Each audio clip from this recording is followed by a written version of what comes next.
d'or. Et on sait que on vit maintenant dans les parachiotes qui sont les parachiotes de la libération, d'accord? On a un clan Israël qui veut sortir d'Égypte, mais qui en même temps, eh bien, a du mal à croire que ça va arriver. Et la seule chose qui finalement leur a fait croire, c'était dans le langage de Moïse. On sait que Yosef leur a dit « Pakod ifkod Elokim etrem » il se souviendra Dieu de vous. Et justement, Moshe va dire « Pakod pakadeti » il va dire « Au nom de Dieu, je me suis souvenu ». Et c'est là où ils ont compris que finalement la libération était arrivée. Mais il faut savoir qu'à Kabbalah, dans la Kabbalah, c'est ramené que cette période, c'est une période propice également pour se libérer soi-même de notre asservissement matériel. C'est une période propice. On appelle ça les Yémé Shovavim, les jours justement d'élévation. Alors Shovavim, je ne connais pas exactement la traduction, mais en tout cas Shovavim, c'est l'acrostice de Shemot, Vaera, Bo, Beshalach, Itro, Mishpatim. Durant ces semaines-là, les Mekoubalim nous ont dit qu'on pouvait atteindre des niveaux exceptionnels. Alors je ne sais pas si j'ai dit Shavuot Tov à la famille Attardo, du coup à chaque fois je le redis deux fois, comme ça, oui, là, d'accord, je l'ai dit, Shavuot Tov. Et donc, à ces moments-là, c'est des moments de réparation. On devait faire d'ailleurs le Ta'anit Dibour demain, mais si Dieu veut, on l'a reporté au 7 février, que Dieu nous donne la possibilité de le faire. Mais sachez que dans cette période, c'est exceptionnel ce qu'on peut réparer. Les Mekoubalim, ils appellent ça le tikkun, la réparation tikkun anefesh. On peut réparer l'âme, d'accord? Il y en a qui font pidyon anefesh. C'est la période, le rachat de l'âme. Pourquoi? Parce que Dieu attend de nous ça finalement. Dieu dit au peuple juif, Vehatem, et vous, Tiyuli mamlechet kohanim. Vous serez une dynastie de Kohanim, Vegoy Kadosh, et un peuple saint. Pourquoi c'est important? Pourquoi est-ce que la sainteté est tellement soulignée et mise en avant par la Torah? Alors il faut savoir qu'il y a un autre endroit où Dieu dit au peuple, Veasuli Mikdash, en parlant bien évidemment du Beth Amikdash, en parlant du sanctuaire, et vous me ferez un Beth Amikdash, Veshachanti betocham, et je résiderai à l'intérieur de vous. Alors, Monsieur Sultan nous a rejoint, je sais qu'il voulait aussi que je dédie le shiur pour la Refoua Shelema. S'il peut nous le dire, on rajoutera la Refoua Shelema pour la personne qu'il désirait. En tout cas, Dieu nous dit, vous allez me faire un sanctuaire et je résiderai parmi vous. Ça veut dire quoi parmi vous? Eh bien, les rabbinim m'expliquent, parmi vous, betor kol echad ve'echad. Si on a été capable de faire de nous-mêmes un sanctuaire, Dieu est à nos côtés. Et ça ne peut pas mieux tomber finalement la Iloula de Baba Salé ce soir. Parce qu'il faut qu'on se pose la question. Hein, avec tout ce qu'on a entendu, tout ce que le grand-père de Rebecca m'a raconté à l'époque, tout ce que mon beau-père m'a raconté, comment un homme de chair et d'os finalement, hein, Bassar Vadam, il est arrivé, comme m'a dit M. Soufan hier soir, il a entendu une fois à Paris à propos de Baba Salé, que Baba Salé, il avait le niveau d'un Tana, c'est-à-dire l'auteur de Mishnah, qui à l'époque était pratiquement des hommes tellement saints, il frôlait la prophétie. Et on dit de Baba Salé, c'était comme un Tana. Des histoires encore tout à l'heure, quand je suis arrivé en retard, j'étais sur Torah Box, j'entendais des histoires, mais exceptionnelles. Et celles que je me rappelle aussi, où une fois la plus flagrante, Baba Salé, il dit à un homme qui n'avait pas marché depuis des années, qui était handicapé, lève-toi. Et il se lève. Et il se lève. Combien de fois il a fait démarrer des voitures qui ne démarraient pas? Combien de fois il a fait arrêter des bus parce qu'il devait être à un endroit? Comment on arrive à ça? Alors cette semaine, en discutant avec mes élèves, il y a quelque chose qui m'a impressionné aussi. Vous savez, des fois, on dit tellement machinalement la prière qu'on oublie de s'y pencher. Et cette année, j'avais l'occasion de pouvoir rentrer un créneau horaire de mon choix dans l'enseignement. Et j'ai dit, les enfants, il faut qu'ils apprennent la prière. Ben, je vous promets, à l'occasion, je prendrai ce cahier, je vous le partagerai. On découvre des choses en étudiant la prière et la signification qui sont hors de la pensée. On lit des choses, enfin, pour ma personne, j'ai découvert des choses exceptionnelles. Alors cette semaine, il y a un verset qui m'a interprété. À la fin de ce que nous lit à chaque fois Prosper aussi bien, depuis quelque temps, le Hachré, le Jvetecha. Prosper, qu'est-ce qu'on dit à la fin du Hachré? Retson, bien que je te vois pas, je vois ton portable présent. Retson Yereav, il y a assez. La volonté de ceux qui le craignent, Dieu fera. Ve'et Shavatam, et quand quelqu'un qui le craint va prier, Yishma, il va écouter la prière Ve'oshiem. Immédiatement, il va amener la libération à ce rave. Donc on lit un verset sans s'en rendre compte. C'est-à-dire que si on arrive, et on va essayer d'expliquer ce soir un aspect de cette description, quelqu'un qui craint véritablement Dieu, David Améler dit à son propos, dès qu'il veut quelque chose, Dieu il le fait. Retson, rappelez-vous ça, Retson Yereav, la volonté de ceux qui le craignent, y est assez. Il va le faire immédiatement. Ve'et Shavatam, et quand il prie, Ishma Ve'oshiem. Imaginez-vous, vous vous mettez devant votre sidour, ce que vous demandez à 9h, à 13h c'est déjà réalisé, mais ce serait magnifique. Eh bien, Baba Salé, c'était ça, Rabotaï. Baba Salé, il était arrivé à un tellement haut niveau de proximité avec Dieu. Mais c'est pas de la rigolade. On parlait encore tout à l'heure avec ma femme de ça, de ce qu'on nous a raconté, que Baba Salé, c'était quelqu'un, on s'est demandé la question, mais c'est sûr que c'est l'un des deux. Baba Salé, où il jeûnait tous les lundis et tous les jeudis, où il jeûnait carrément toute la semaine. Mais en tout cas, il s'était détaché à un niveau exceptionnel de ce qu'on appelle le matériel. Et à notre endroit, ce principe que je suis en train de vous dire, Shabbat Shalom à Nathalie Teboul qui nous écoute aussi ce soir, ce principe-là, il est ramené aussi dans Avot. Dans le Maxime des Pères, c'est écrit. Mais le problème, c'est qu'on le lit tellement machinalement qu'on n'a pas l'impression qu'il y a une efficacité. Or, tout le monde nous le dit. Assez retzoncha kirtsono, fais de ta volonté sa volonté. C'est-à-dire, fais ce que Dieu il attend de toi. Kede sheyatse retzono kirtzoncha, afin que Dieu fasse de toi, fasse de sa volonté ta volonté. C'est-à-dire que s'il y a une osmose qui se crée entre le peuple juif et Akadosh Baruch Hu, l'homme il peut arriver à un niveau où finalement ce qu'il veut, Dieu va l'accomplir. Et c'est ça, Rabotaï, le principe de tous les tzadikim. Le principe des tzadikim, ce que je suis en train de vous résumer en quelques mots, qui finalement peut-être leur a demandé toute leur vie. Rabbi David Pinto, chez Ibadel Chaim Tovim Amen, d'accord, Baba Salé, tous ces gdolim, c'est quoi leur force? C'est que justement, ils ont transformé leur volonté personnelle, d'accord, en ce que Dieu veut d'eux. Et donc à ce moment-là, ils ont tous les pouvoirs. Mais ça demande peut-être toute une vie. Peut-être que même une vie entière, elle ne suffit pas, selon le niveau de la personne. Alors la question qu'on va tous se poser ce soir, est-ce qu'on peut arriver à ce niveau-là? Voilà, c'est la question qu'on peut se poser ce soir. Or, les décisionnaires nous disent, et encore une fois, c'est tellement simple à le dire, mais tellement compliqué à y arriver. Regardez comment on se sent après une journée de Yom Kippour. Ben c'est ça. C'est ça, c'est ça. Qu'est-ce que c'est Yom Kippour? C'est un petit peu en fait diminuer ses plaisirs personnels et s'en donner à Dieu. Et on dit justement qu'à la sortie de Yom Kippour, on est qu'est malachim. On est comme des anges. Sauf que les rabbanim dont on parle, Baba Salé, que son mérite soit pour nous une grande protection ce soir, c'était pas juste à Yom Kippour qu'il était comme ça. C'était toute sa vie. C'est-à-dire que petit à petit, il a diminué ses plaisirs personnels. Et comme dit le Rav Roth, de qui je tire ce cours, ce soir on va dire des choses qui sont un peu comme les tableaux des rabbanim. Pourquoi on met des rabbanim? Ma fille Odaya, des fois, elle me dit, papa, tu me fais peur avec toutes ces photos de rabbins que tu mets dans la maison. Elle me dit, il y en a trop, ils me font peur.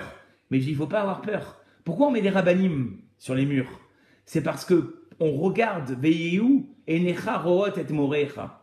Et tes yeux verront sa crainte. C'est-à-dire qu'on aspire finalement, en voyant ce tableau, à être comme eux. Ce qu'on va dire ce soir dans le cours à Botaï, il y aura plusieurs endroits où on va avoir l'impression que finalement, ce n'est pas du tout à notre niveau. Mais il faut essayer de ramener à notre niveau les choses. Comment? Alors c'est sûr qu'on a dit au propos de Baba Salé que lui, c'était des jours de jeûne entiers. C'était des tfilotes à des niveaux spirituels énormes. Mais à notre niveau, par exemple, On peut faire peut-être un petit peu moins de sieste le samedi après-midi. Commencez par ça. Étudiez un petit peu plus. Ça, c'est déjà à notre niveau. Un peu plus de concentration dans la tfila. Pas, je me lève la tête en haut, je lève la tête en bas, je mets la tête en haut, je mets la tête à gauche. Non.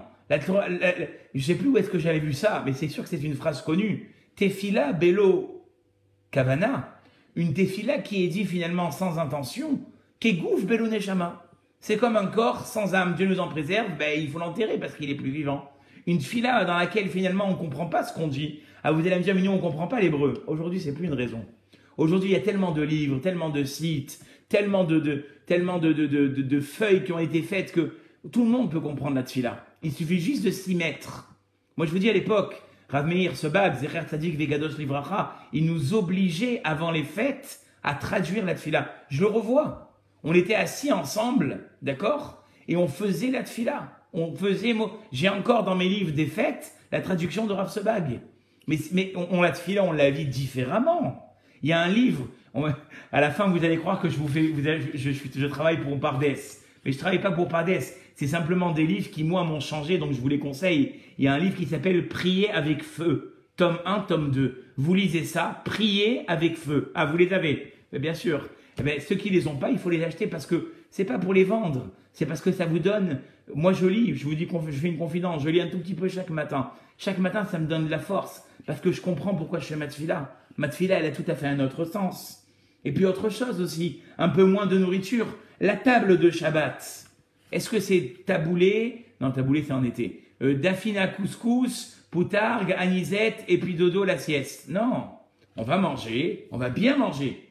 Shabbat tov à Monsieur Sayag qui nous a rejoint. Maurice Sayag. On va manger, on va profiter. Mais on va donner un temps aussi pour la Torah.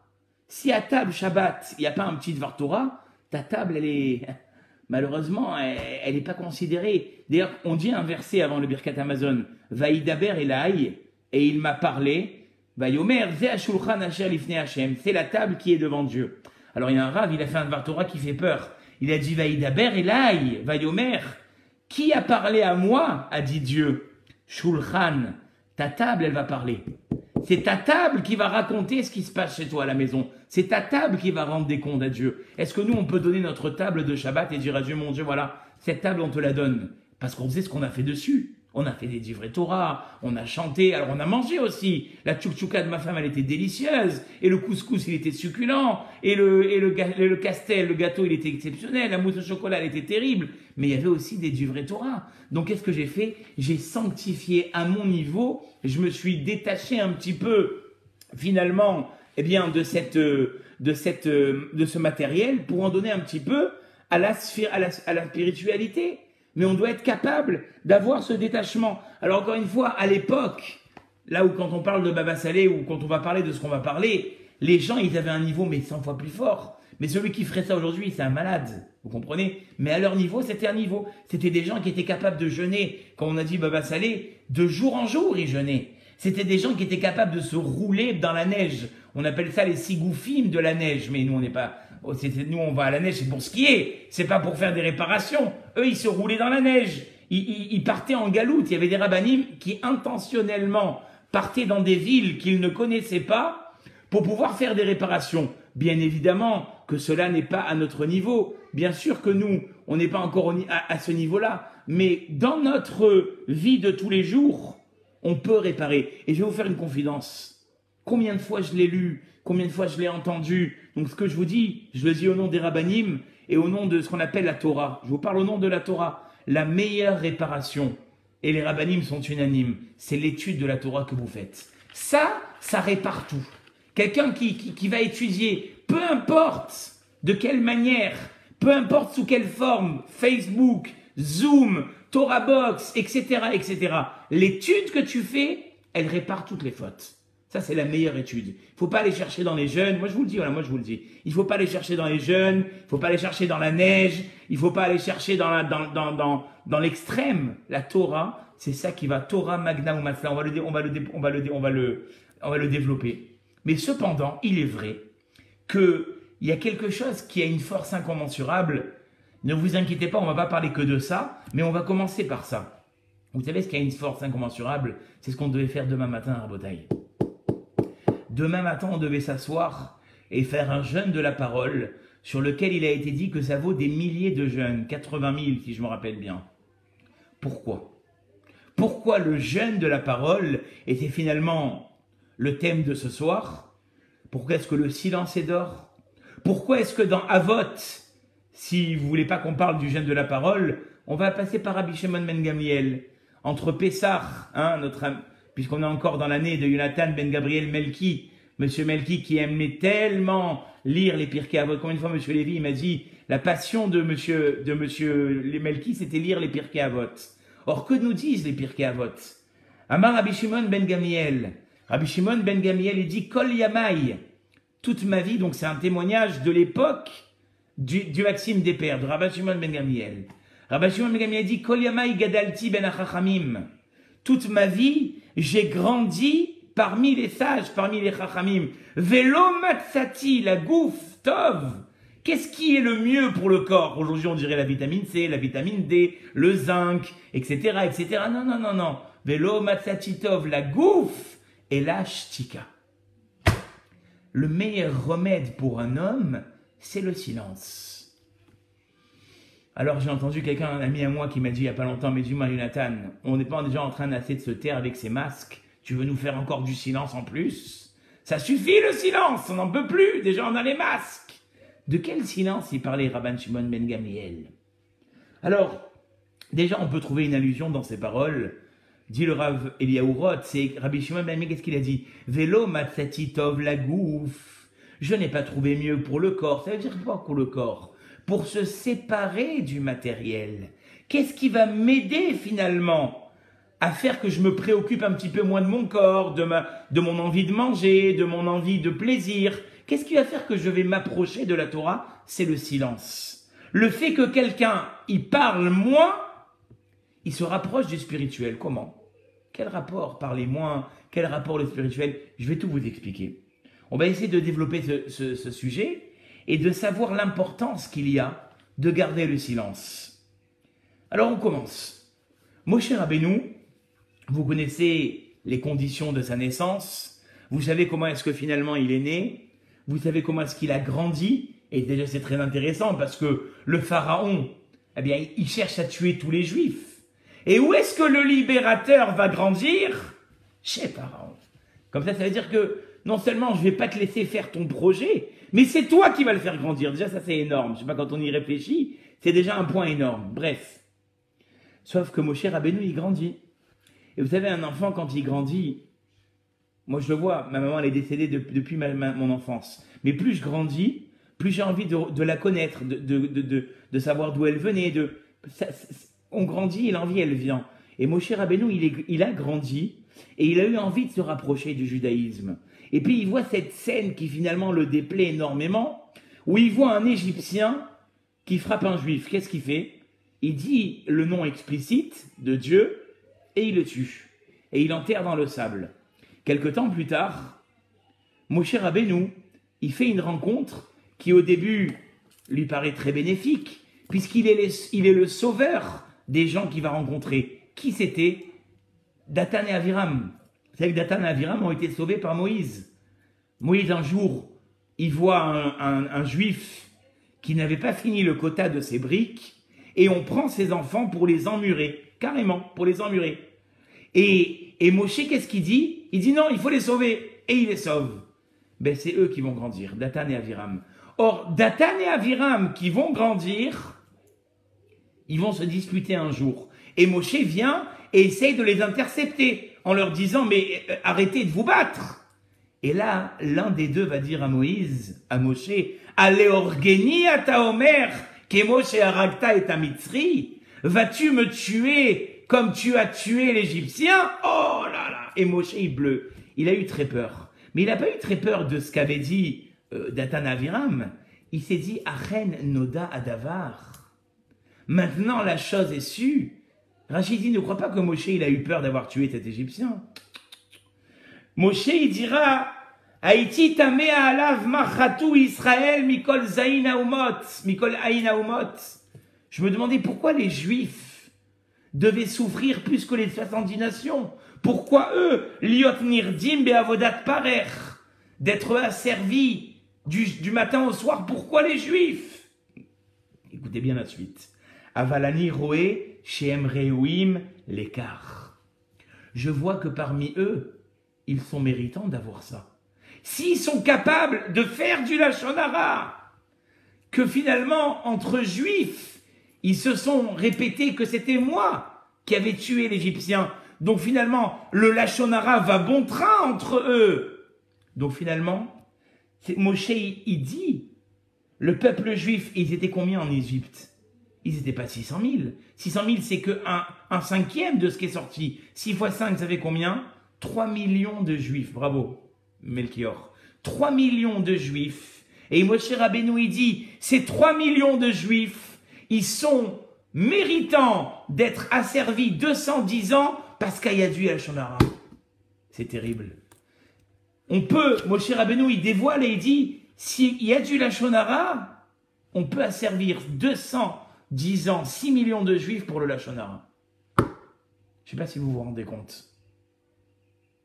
C'était ça, la punition du peuple juif. D'accord? Le peuple juif, il devait souffrir, pas 6 millions, 3 millions de juifs doivent souffrir parce que le lachon hara est parmi eux. Vous vous rendez compte? Et d'ailleurs, la Torah, elle a dit, quelqu'un qui dit du lachon hara, quelqu'un qui dit de la médisance, vous savez comment ça s'appelle dans la Torah? Arour, makere ou baseter. Malheur, maudit soit celui qui frappe son ami en cachette. Quand tu prends ton combiné et que tu commences à déblatérer sur X, Paul, Pierre, Jacques, tu frappes ton ami en cachette. Et le Rav de qui je tire secours, Rav Eliyahu Roth, il nous disait toujours, j'ai encore cette image quand j'étais à Bnei Brak, dans sa yeshiva. Il disait dire du lachon hara, Rabotai, parce qu'à l'époque, vous savez, le lachon hara allait bon train. Le système des shidduchim, des rencontres. Comment on fait quand on veut marier sa fille ou quand on veut marier son fils, même aujourd'hui, pas qu'à la yeshiva?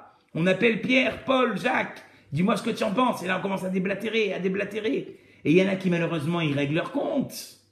Et quand ils règlent en compte, ils ne se rendent pas compte qu'ils sont en train de détruire des futures familles. Ils empêchent des gens de se marier. Eh bien, il a dit le Rav, parler comme ça du mal des gens, c'est comme quelqu'un, il sort dans la rue, il voit une Porsche Cayenne comme ça, d'accord? Panamera, Porsche Panamera comme ça, bien garé. Il clique sur sa clé, puis le fer il sort comme ça, et il prend comme ça du coffre jusqu'au capot, et il raye, comme ça il s'en va. Qu'est-ce qu'il a gagné? Il n'a rien gagné. Il s'est juste soulagé. Et bien voilà. Il disait le Rav, dire du lachon hara, c'est en fin de compte se soulager. Excusez-moi du terme, sans avoir aucun profit. Et voilà pourquoi est-ce que, comme nous l'avons dit dans le discours, Monsieur Lévy, je vous fais une petite razara de ce matin, dans le discours de ce matin, c'est pour ça que le bâton, il se transforme en serpent. Hein, Melchior, qu'est-ce qu'on a dit ce matin? Parce que le serpent, c'est le même état d'esprit. Quand le Mashiach viendra, tous les animaux vont se mettre autour de ce serpent et ils vont lui demander des comptes. Ils vont lui dire, ben, le lion, il prend sa proie, il la mord et il la mange. Mais parce qu'il a une satisfaction. Le loup, c'est pareil. Mais toi, depuis la klala, tu n'as aucun profit. C'est ça le message. Le message, d'abord, qu'on fait passer à Moïse, on lui dit, tu dis que le peuple juif, il ne va pas croire en Akadosh Baruch Hu, jette ton bâton, parce que toi-même, tu pratiques le travail du serpent en disant que le peuple juif ne sera pas prêt à croire à la Géoula, puisqu'après c'est écrit « Vaye amen Am ». Le peuple a cru. Et dans la Shira, c'est écrit aussi « Vaye aminu bachem ou bemoshe avdo ».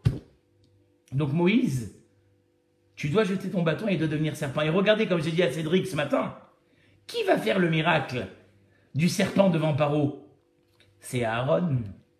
C'est pas Moshe. Parce que Moshe, il ne peut pas venir faire un reproche à Paro, puisque lui-même, il dit du lachon hara. Maintenant, quel reproche il veut faire à Paro? Il veut lui dire, toi aussi, tu es un serpent. Pourquoi toi aussi, tu es un serpent? Parce que toi aussi, c'est vrai que je t'ai demandé d'asservir le peuple juif. Mais est-ce que je t'ai demandé de les noyer? Est-ce que je t'ai demandé de les emmurer? Est-ce que je t'ai demandé de les tuer? Donc ton asservissement, il est comme celui du serpent. Tu as profité de quelque chose qui finalement personne t'avait demandé de profiter.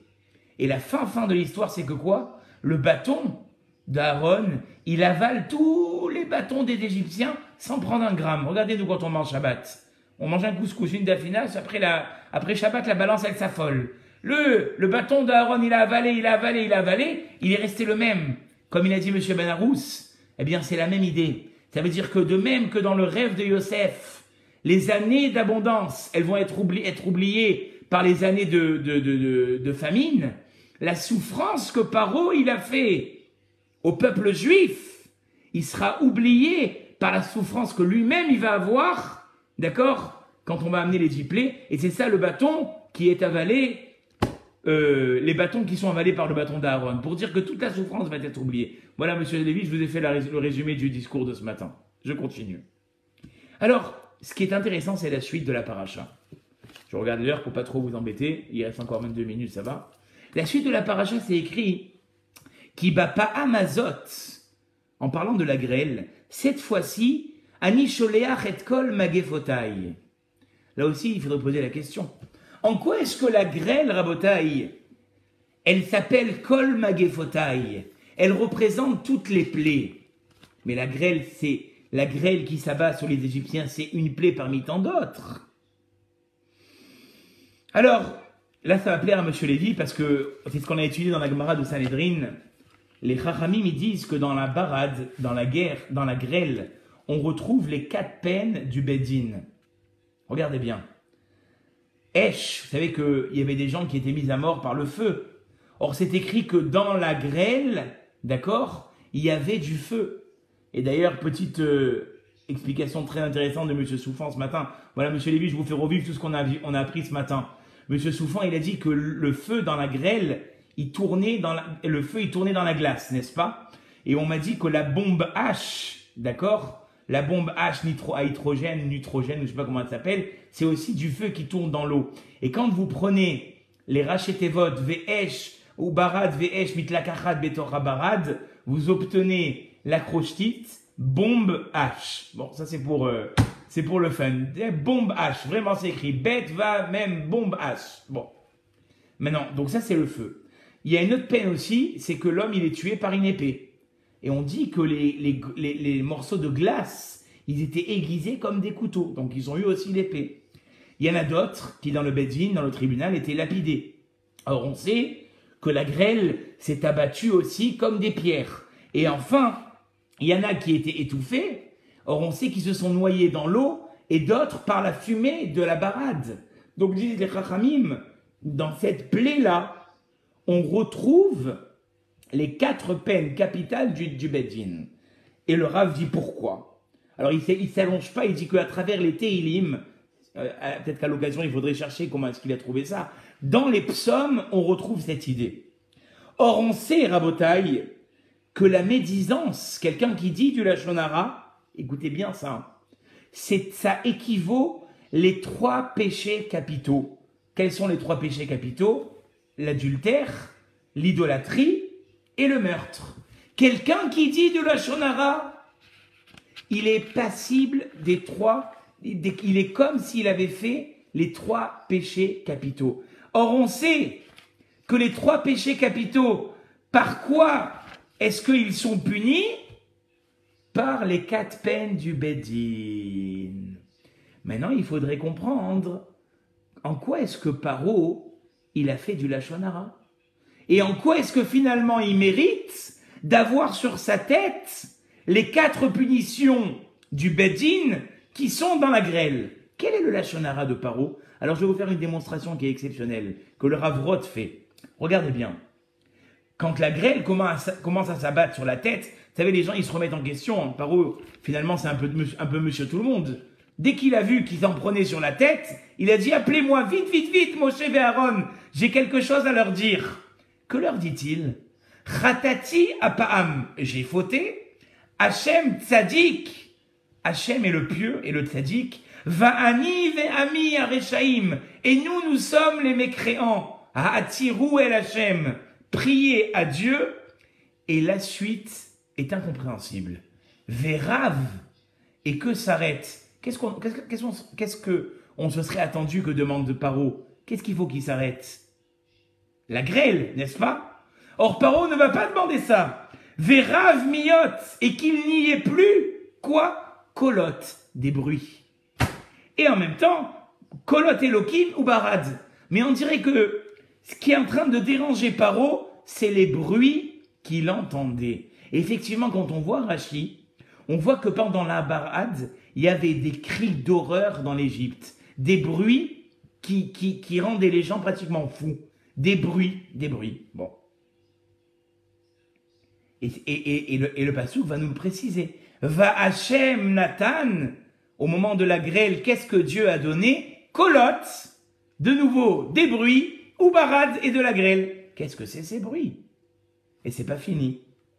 Moshe va arrêter la plaie et dit à Paro, quand je sortirai de la ville, alors là aussi c'est intéressant, parce qu'il ne peut pas prier dans la ville. Pourquoi il ne peut pas prier dans la ville? Rachid dira sur place, parce que dans la ville il y avait trop d'avodazara. De là on apprend que s'il y a de la avodazara, d'accord, des cultes idolâtres, on ne peut pas prier à côté. Donc il est obligé de sortir de la ville. Et Fros et Kapaï, je vais lever mes mains vers Dieu, à Kolot, Yerdeloun, et Moshe, il rentre dans ce jeu. Il dit, ne t'inquiète pas, les bruits vont s'arrêter, Vea Barad lo Yehod. Et il n'y aura pas de grêle non plus. Et Bono Shalolam, c'est quoi ces bruits? De quoi on parle? Vayotse Moshe il sort, Vayardelou à Kolot, Vea Barad. Et de nouveau, on nous remet une couche. Moshe est sorti, et enfin ces bruits se sont arrêtés, et la grêle s'est arrêtée aussi. Et c'est pas fini. Jusqu'au bout. Vayar Paro a vu qui radal amatal abarad veakolot. Et Paro était content parce que la pluie, la grêle et les bruits s'étaient arrêtés. Qu'est-ce qu'on veut avec ces bruits? Alors Abotai, le Kli Yakar, il va nous faire une démonstration exceptionnelle. Va dire le Kli Yakar, c'était quoi ces bruits? C'était à cause du Lachon Hara de Paro. Qu'est-ce qu'il a dit Paro la première fois que Moïse vient le voir et Aaron? Mi Hachem, écoutez bien ce qu'il a dit. Qui est Dieu? Asher Ishma Bekolo. Pour que j'écoute sa voix je la connais pas. Qui c'est Dieu? Il a déjà parlé, il s'est déjà manifesté, il a déjà fait un quelconque bruit. Dieu il dit, tu dis qu'Hachem il fait pas des bruits. Tu veux que je te montre les bruits que je vais faire? Et c'est ça ces bruits qu'il entend. Pendant tout Barad, pendant toute la grêle, qu'est-ce qu'il veut montrer Hachem à Moshe, Hachem à Paro? Les bruits que tu crois que je suis pas capable de faire, la manifestation que tu crois que je vais pas faire, elle va être, d'accord? Elle va exister. Et c'est ça que dit Moshe à Paro, on n'a pas tellement compris. Moshe il dit à Paro, tu veux que ça s'arrête? Ima kolot yerdaloun vea barad lo yehod. Si enfin, tu es d'accord de croire que Dieu peut faire du bruit, Dieu peut se manifester, Dieu peut exister, alors la grêle, elle s'arrête. C'est quoi ces bruits, c'est quoi ces colottes? C'est le Lachon Hara. Ce Lachon Hara, cette médisance que tu as pu te permettre de dire que Dieu n'existait pas. Je vais maintenant te la faire payer. Je vais maintenant te montrer que finalement, les bruits existent, la manifestation existe. Et c'est pour ça que finalement, pour Akadosh Baruch Hu, cette plaie, elle s'appelle Kol Magefotai. Elle vaut toutes les autres plaies. Madame Cohn, plusieurs fois, elle a écrit dans des feuilles qu'on devait enseigner aux enfants. Elle dit, c'est quoi le but des plaies? Alors toi, tu vas dire, ben, c'est pour que les Égyptiens, ils aient peur. Pas du tout. Elle écrit plusieurs fois, le but des plaies, c'est que les Égyptiens, ils comprennent que Dieu existe. Et donc finalement, la barade, cette grêle où il va avoir ces bruits, elle vaut toutes les autres plaies. Pourquoi? Parce qu'à ce moment-là, on va savoir que Dieu existe. Mais il va encore plus loin que ça, le Ravrot. Et vous avez ce Lachon Hara, Rabotai, depuis quand il a existé? Depuis la création du monde. Et ce Lachon Hara, c'est lui qui nous a fait sortir du Gan Eden. Ça va jusqu'à là. Parce que le serpent, qu'est-ce qu'il dit à Chava? Ki yodea Elokim ki beyom acholchem. Hachem, il a peur de vous. Que vous mangiez le fruit interdit. Le serpent lui-même, il fait du Lachon Hara. Et ce Lachon Hara, il a expulsé Adam et Ève du Gan Eden. Et c'est ça qu'Hachem dit à Paro. Hachem dit à Paro, Ba'avour teda kien kamoni bechol haaretz. Ce réveil que tu vas avoir, Il va être une réparation jusqu'à Adam et Ève. Je ne sais pas si vous voyez, c'est énorme. Mais Rabotaï, je n'ai pas encore fini de vous impressionner ce soir. Enfin, c'est pas moi qui vous impressionne. Hein. Comme il disait le Rosh Yeshiva, Anachnu ma'atike hashmoa. Nous, on fait que répéter ce que les rabbinim ils ont dit. C'est Ravrot qui va vous impressionner. Regardez bien. Ici, qu'est-ce qu'on est en train de voir?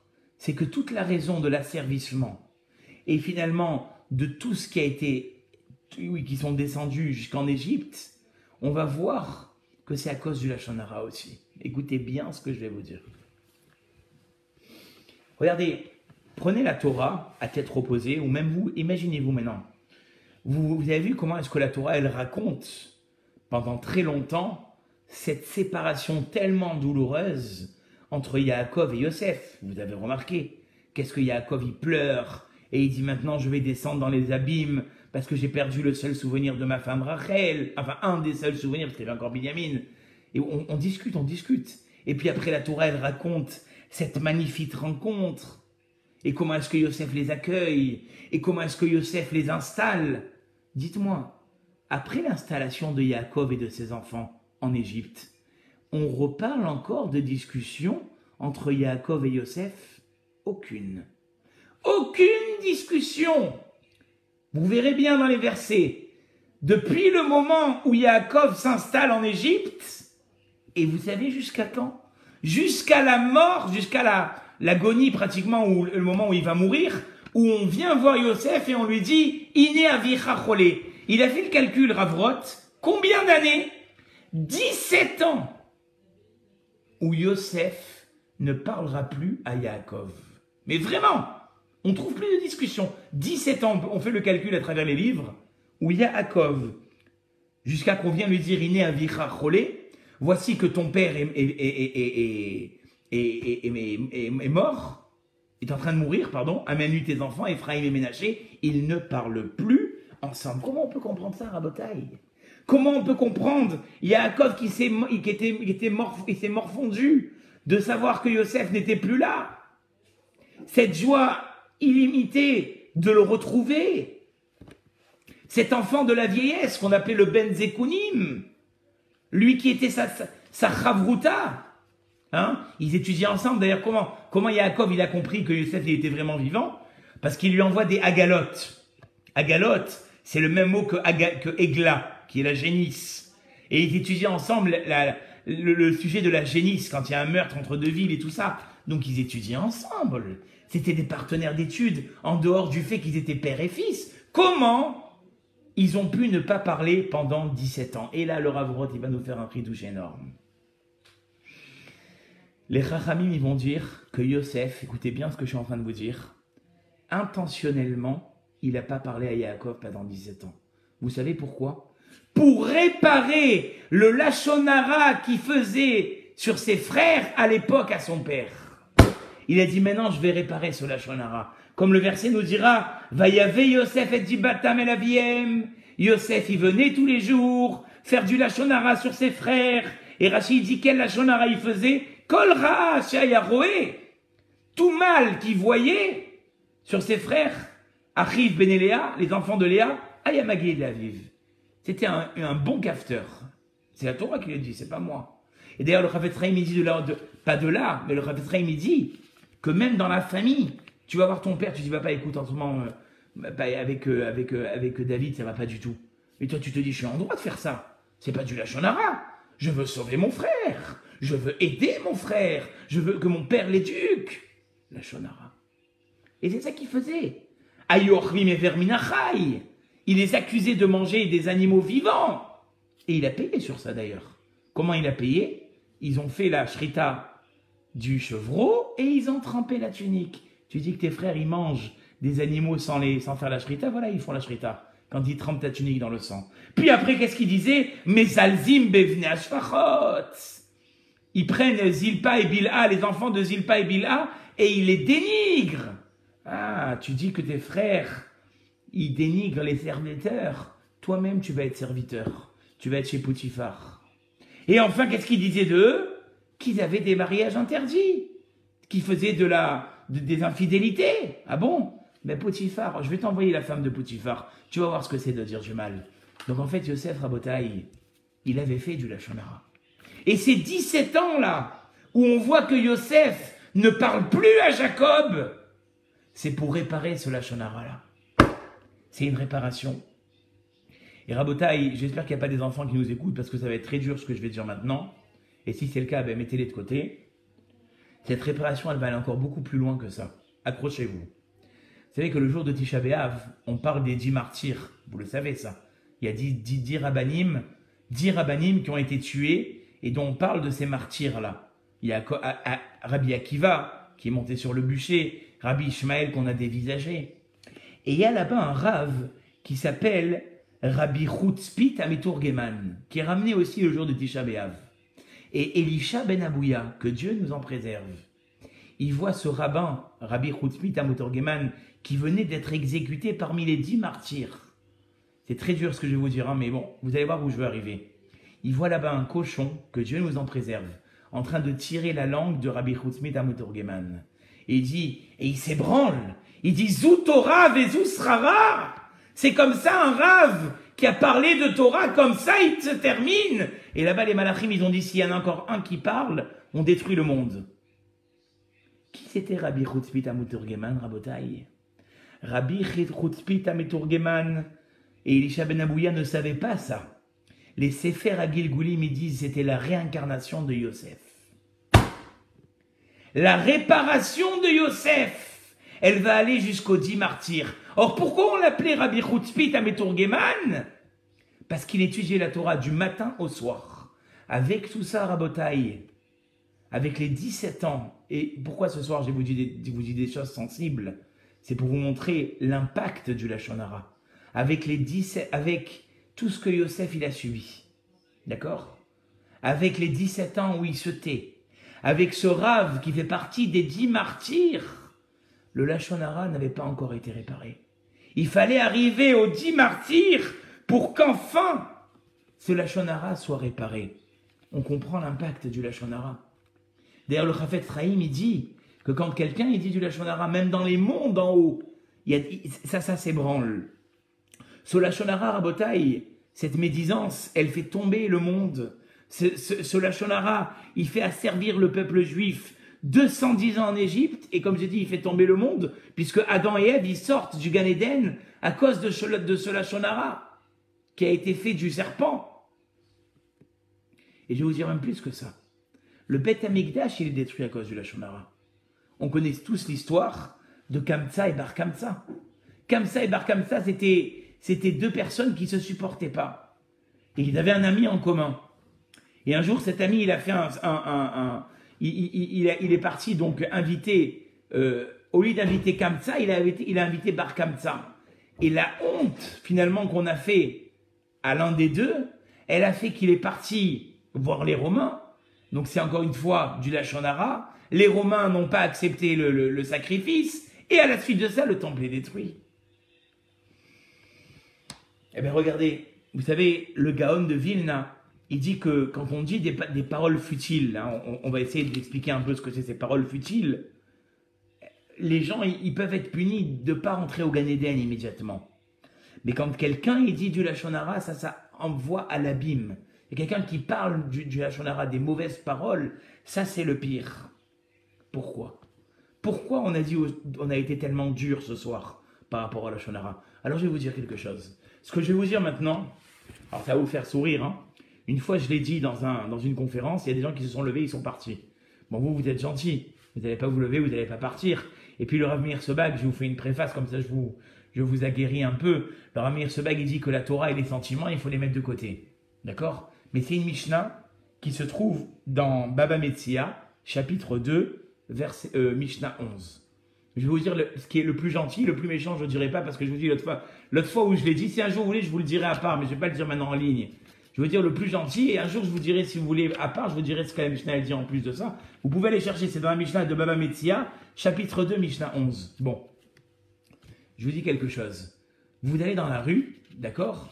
Et puis vous vous rendez compte qu'il y a un carton, il y a 2 cartons posés comme ça, avec de la marchandise à l'intérieur, pour une valeur de 5 000 ou 6 000 euros.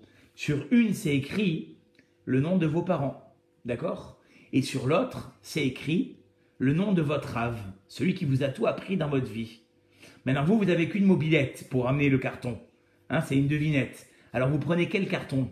Est-ce que vous prenez le carton de vos parents? Parce que c'est vos parents. Avedat avicha, ve avedat rabecha. Qui tu prends? Ben, tu prends celle de ton père, et puis tu les ramènes. Puis si après, tu peux ramener celle de ton rave. Alors, on parle d'un rave, tenez-vous bien, comme chacun peut-être a, que c'est son rave, vraiment, c'est le rave qu'il estime le plus. Vous savez ce qu'elle dit la Torah? Tu laisses le carton de tes parents au risque de te le faire voler avec les 5000 € de marchandises et tu vas d'abord ramener celle de ton rave en premier. Il y a une autre partie à cette Mishnah, mais je vous dis, je n'ai pas trop envie de vous choquer. Mais déjà, rien que ça, c'est choquant. Et puis j'ai envie de dire, pourquoi la Mishnah, elle a pris... Moi, je sais quoi, je vais vous le dire la suite, c'est pas grave. C'est juste de la théorie, mais que vous le sachiez. Votre père, je l'ai vu, il rigole. Votre père, il est en prison, et votre rave, il est en prison. Mais vous pouvez en délivrer que un. C'est là où les gens, ils se sont levés à Pont-Royal, ils sont partis. La moitié de la salle, elle est partie, mais c'est pas grave, c'est la Mishnah, c'est pas moi qui le dis. La Mishnah, elle dit là-bas, si tu n'as que de l'argent pour en délivrer un, tu délivres ton rave et tu laisses ton père. Bon. C'est la Mishnah. Alors, d'abord, comment cette Mishnah, Rabotai, elle a pu choisir entre deux personnes? C'est tellement sensible. Il y a personne qui est parti, ça va. C'est tellement sensible. Le père et le rave. Pourquoi on les met au même niveau? Pourquoi on les met au même niveau? Alors, regardez bien. Le Gaon, il dit parce qu'en fait, le père et le rave, ils ont quelque chose en commun. Qu'est-ce qu'ils ont? Les deux, ils font naître l'enfant. Le père, il fait naître l'enfant matériellement. Il le fait grandir, il le protège, et on doit tout à nos parents. On doit tout à nos parents. Le Kibboud Avahem, c'est quelque chose où seulement, et ça, c'est un message que je veux faire passer, parce que, vous savez, quand on est jeune et que les parents ils sont jeunes, c'est facile, mais quand les parents ils prennent de l'âge, Rabotai, et que des fois, finalement, on se trouve les seuls à s'occuper de nos parents et que les autres frères, ils sont pas là, et que tous les jours, tu dois aller les aider. Tous les jours, tu dois leur faire les courses. Sois content. Sois content parce que la Torah, c'est une des seules fois où elle te dit, tu vas avoir une longue vie. Très, très rarement, la Torah, elle te dit, tu vas avoir une longue vie. Or, à propos du Kibboud Avahem, la Torah, elle te dit, Kaved et avicha et imecha, le ma'an yarichun yamecha. Si tu as été le seul à t'occuper de tes parents, mais sois content. Dieu, il veut faire que tu vas vivre longtemps. Les ma'an yarichun yamecha, tu vas avoir une longue vie. Donc, ne regrette pas dans ces moments difficiles où tu te sens seul par rapport à tous les autres de ta famille qui sont peut-être pas là et involontairement sont pas là pour s'occuper de tes parents. Mais toi, sois content. Tu vas avoir une longue vie. Bon, en tout cas, je reviens à notre sujet. Qu'est-ce qu'ils ont, les parents et le rave, en commun? Mais c'est ce que je vous ai dit. Chacun, il les fait naître. Chacun, ils font naître. Le père, il fait naître matériellement. Et le rave, il fait naître spirituellement. Jusqu'à que le rave Shlomo Kouger, qui était un décisionnaire exceptionnel, dira que le rave, par la Torah qu'il enseigne à ses élèves, il fait naître des enfants. Il met des enfants au monde. Et parce que ce soir, à Botaï, on est la Iloula de Baba Salé, je vais vous raconter une histoire exceptionnelle à propos de Baba Salé. Il y a une grande yeshiva à Jérusalem qui s'appelle la yeshiva Presbourg. La yeshiva de Presbourg, elle est à Arnof. Et là-bas, il y a un rave qui s'appelle le rave Kouchlevski. Un monstre. Moi, je vous dis, en Torah, c'est un monument. Et il a des souffrances, ce rave. Vous voyez comme quoi la Torah, malheureusement aussi, on peut être très grand en Torah, mais on peut avoir beaucoup de souffrances. Il n'a jamais eu d'enfant. Il a peut-être aujourd'hui 75 ans, il n'a pas d'enfant. Écoutez bien cette histoire. Une fois, il est rentré chez Baba Salé. Elle est connue mondialement, cette histoire. Et Baba Salé, il a pris une petite bouteille comme ça. Il a dit, tu la mets à ta maison, d'accord? Et quand tu en auras besoin, tu boiras cette eau. Et dans l'année, tu auras un garçon. Donc il prend la bouteille, il la met au frais, quand il en aura besoin. Et Rav Kouchevski, c'était quelqu'un, étant donné qu'il n'avait pas d'enfant, il recevait beaucoup d'élèves chez lui à la maison. Et le soir où il a mis cette bouteille, il avait un élève chez lui. L'élève, dans la nuit, il a eu soif. Qu'est-ce qu'il a fait? Il s'est levé. Il a bu toute la bouteille d'eau. Vous savez ce qu'il a dit, Rav Kouchevski? En haut, on ne veut pas que j'ai d'enfants. Mais je ne m'inquiète pas, il a dit Rav Kouchevski. Je ne retournerai pas chez Baba Salé. Mais je ne m'inquiète pas. Tous les élèves, et il en a formé des milliers, ce sont mes enfants. Tous les élèves, Rabotaï, ce sont mes enfants. Ben c'est ça. La différence entre un père et le rave, c'est que le père, il va tout faire pour toi dans ce monde-là. Tu lui dois toute ta vie. Mais le rave, lui, pourquoi il est plus fort, entre guillemets, que le père? C'est que lui, il va continuer, écoutez bien ce que je vais vous dire, il va continuer à te faire vivre dans le monde futur. Et ça, c'est plus fort. Même après tes 120 ans, tu vas vivre. Et pourquoi est-ce que tu vas vivre? Par la Torah que ton rave, il t'aura appris. Et on comprend mieux, Rabotaï, que finalement la bouche, là c'est très profond ce que je vais vous dire, mais vous allez comprendre ce que je vais vous dire. La bouche, ça a le même pouvoir, la même force génitrice que l'homme. De même que l'homme, il a cette force génitrice qui fait que finalement, il peut avoir des enfants. Par ma bouche, Rabotaï, je peux créer aussi en haut, et on avait fait un cours qui m'a moi-même marqué quand je l'avais fait à la synagogue, qu'avec ma bouche, je crée des mondes en haut. Plus encore, et là vraiment je vous fais décoller ce soir, par les fautes qu'un homme fait par sa force génitrice, qui s'appelle la semence en vain, comment il peut réparer ça? Par sa bouche. Par le limud Torah qu'il va étudier, même ça c'est réparé. Et on sait que dans cette période dans laquelle on se trouve maintenant, essentiellement on répare ça. La semence en vain, toutes ces neshamot qui finalement se sont, comment dire, se sont perdus, on va les réparer. Et c'est ça que la Torah nous dit, baratilo yetzerora, baratilo Torah tavlin.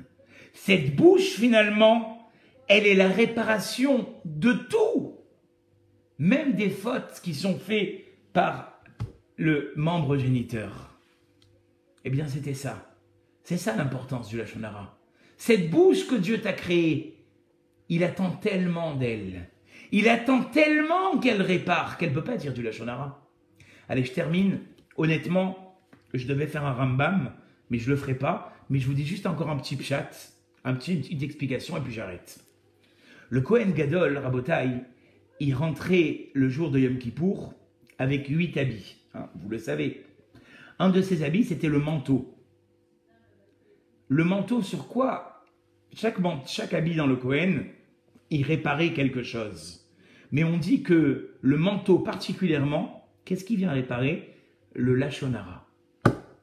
Pourquoi le Lashon Hara, hein? Alors on va analyser le manteau du Kohen Gadol. Quelle décoration avait le manteau du Kohen Gadol en bas? Il avait une cloche, une grenade. Une cloche, une grenade. C'est quoi, Shkoun? C'est quoi la cloche et la grenade? La cloche, tout le monde le sait, pour ceux qui sont partis dans les alpages, dans les Vosges, tout ça, hein, la cloche des vaches, bing, bing, bing, bing, bing, bing, bing, bing, bing, il te pompe la tête, bing, bing, bing, bing, bing, bing, ça fait du bruit les cloches. La grenade, regardez, vous prenez une sphère fermée en fer et vous mettez une pièce, quel tapage. Mais si la sphère, elle est remplie entièrement de pièces, il y a encore du bruit ou pas? Il n'y a plus de bruit. La grenade, c'est ça, Rabotaï. C'est plein de grains, mais ils sont tellement pleins que finalement, ils font plus de bruit. Donc, c'est le signe du silence. Donc, vous avez la cloche dans le manteau du Kohen, et puis vous avez la grenade. La cloche représente le bruit, et la grenade représente le silence. C'est ça, le manteau du Kohen Gadol. Tu vas faire silence sur le bruit que tu voulais faire, et donc tu vas pas faire de la Lashon Hara. Alors, on parle plus, monsieur le rabbin? Ouais, on n'a plus le droit de parler? Si. Venishma kolo. Il est dit à propos du Kohen Gadol, et on entendra sa voix. Quand est-ce qu'on entendra sa voix? Bevo et la Kodesh. Quand il viendra dans le sein, ça veut dire quoi? Tu peux parler, mais pour des choses qui sont saintes. Des choses qui vont t'aider à t'élever. Des choses qui vont faire de toi quelqu'un d'autre. Qui vont faire créer des mondes. Ça, c'est le manteau du Kohen Gadol. Donc finalement, ta parole, elle est constructrice. Parce que tu vas... Et c'est d'ailleurs la même chose, si j'avais le temps, je ne vais vous parler encore une demi-heure, mais c'est d'ailleurs la même chose pour les oisillons. Le Metzora, le lépreux, il amenait 2 oiseaux. Un, on lui faisait la shrita, et l'autre, on le jetait vers dans le champ. Pourquoi? Pourquoi un, il meurt et un, il s'en va? Brigitte Bardot, elle n'aurait pas été contente. Laisse les deux vivre. Non, c'est pour te dire que le Metzora, le lépreux, il est venu réparer aussi le Lashon Hara. La lèpre, elle vient à cause du Lashon Hara. Donc on te dit, un oiseau, tu vas le tuer. Il y a des fois, il faut que tu fermes ta bouche. Ferme ta bouche. Et il y a des fois où finalement tu peux l'ouvrir. Envoie l'oiseau sur le champ. Parce que des fois tu peux parler. Mais quand tu parles, eh bien, quand c'est constructrice, quand c'est constructeur. Et c'est ça que David Ameller, je saute parce qu'il y avait un Rambam très intéressant à étudier, mais il y a encore au moins une demi-heure, je le saute. Mais juste je terminerai par ce que dit David. Ha'umnam elem tzedek. C'est un verset dans les Télim, dans les psaumes qui disent Ha'umnam, cependant, est-ce que tu as su te taire par justice? Alors on dit que Ha'umnam, dans le mot Ha'umnam, il y a le mot Umanut. Ça veut dire que se taire à Botaï, c'est tout un travail. C'est difficile de fermer sa bouche. C'est difficile de fermer sa bouche quand on nous donne une discussion croustillante et qu'on a envie de l'écouter, qu'on a envie de répondre et qu'on a envie de donner des « Tiens, et moi tu sais ce que je vais te dire, et moi je l'ai vu, et moi aussi, attends, je vais te dire, c'est toi, je te raconte, papa. » C'est dur, c'est tout un métier. C'est dur de fermer sa bouche dans la synagogue. On ne s'est pas vu toute la semaine. Enfin, on va pouvoir se voir, on va parler. Non, il faut que tu fermes ta bouche. Parce que si tu parles dans la synagogue, où iras-tu prier? Ça aussi, c'est dur. C'est dur de parler sa bouche, de fermer sa bouche quand on t'agresse. Et pourtant, on te dit que si tu es capable de fermer ta bouche quand on t'agresse, fais une tfila. Combien de fois je vous l'ai dit ça? Tu t'as su te retenir. Maintenant, tu as entre tes mains une force. Ceux qui se prennent des remontrances et qui ne répondent pas, ils ont une force exceptionnelle. Et enfin, Rabotaï, sache aussi fermer ta bouche pour faire exister l'autre. Si tu sais écouter quand ta femme ou ton mari te parle, sans t'en rendre compte, tu les as fait exister un petit peu plus. Tu leur as donné la possibilité de s'exprimer. Ferme ta bouche pour faire exister tes enfants. Le soir, quand tu rentres, tu es fatigué, c'est vrai. Ou alors, ils sont mariés et puis ils t'appellent tous en même temps. Il y en a, ils te disent, chez moi à la maison, on dirait un répondeur téléphonique, comment ils disent ça, où ils font les ventes. On dirait un endroit où on fait des ventes. Tous les 2 minutes, le téléphone, il sonne. Mais ils ont besoin de te parler, même s'ils sont mariés, ils ont besoin d'encore te parler. Ils ont besoin de tes conseils, ils ont besoin de ton expérience. Donc finalement, ta bouche, là, tu peux l'utiliser. Donc le silence est d'or. À quel moment? Eh bien, quand tu vas dire des mauvaises paroles. Mais des fois, la bouche peut elle aussi être utilisée à condition de bien savoir l'utiliser. Voilà, j'avais encore beaucoup de choses à vous dire à Botaï, mais j'ai essayé